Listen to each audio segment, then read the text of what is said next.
পারুলের নীরব সিদ্ধান্ত রায়ানকে হারতে চলেছে। হ্যালো বন্ধুরা, পরিণীতা সিরিয়ালের নতুন আপডেট নিয়ে আপনাদের সামনে হাজির হয়েছি।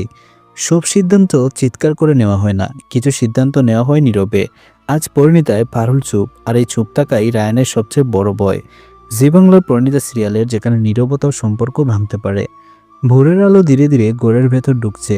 পারুল ঘুমোয়নি, সারাত সে জানালার পাশে বসেছিল। একবার ফোন হাতে নিয়েছে, আবার নামিয়ে রেখেছে। রায়ানের কথা মনে পড়তেই তার বুকের ভেতর অদ্ভুত চাপা লাগে। গতকালের স্বীকারোক্তি, রায়ানের ভয়, তার কাঁপা গলা, সবকিছু মিলিয়ে পারুলকে আরও দ্বিধায় ফেলেছে।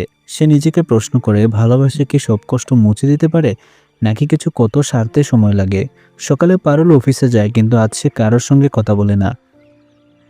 চোখে ক্লান্তি, মুখে এক ধরনের স্থিরতা। রায়ান দূর থেকে তাকে দেখে সে বুঝতে পারে এই চুপ থাকা স্বাভাবিক না। Lunch time. রায়ান কাছে আসতে যায়, কিন্তু পারুল এক ঝলকে তাকিয়ে চুপচাপ সরে যায়। এই এক মুহূর্ত রায়ানের বুকের ভেতর ভয় ঢুকিয়ে দেয়। সে ভাবে, আমি কি দেরি করে ফেলেছি? অন্যদিকে পারুল ছাদে দাঁড়িয়ে থাকে। তার চোখে জল নেই, কিন্তু মন ভারী।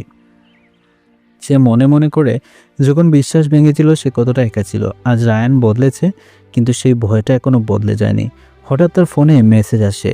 রায়ানের নয়, একটা পুরনো সুযোগ, একটা অফার, নতুন জায়গা, নতুন শুরু। পারুল স্ক্রিনের দিকে তাকিয়ে থাকে। এই সিদ্ধান্ত মানে শুধু চাকরি বদল নয়, এই সিদ্ধান্ত মানে রায়ান থেকে দূরে চলে যাওয়া। সন্ধ্যায় রায়ান আর থাকতে পারে না। সে পারুলকে খুঁজে বের করে সে বলে, তুমি আজ খুব চুপ।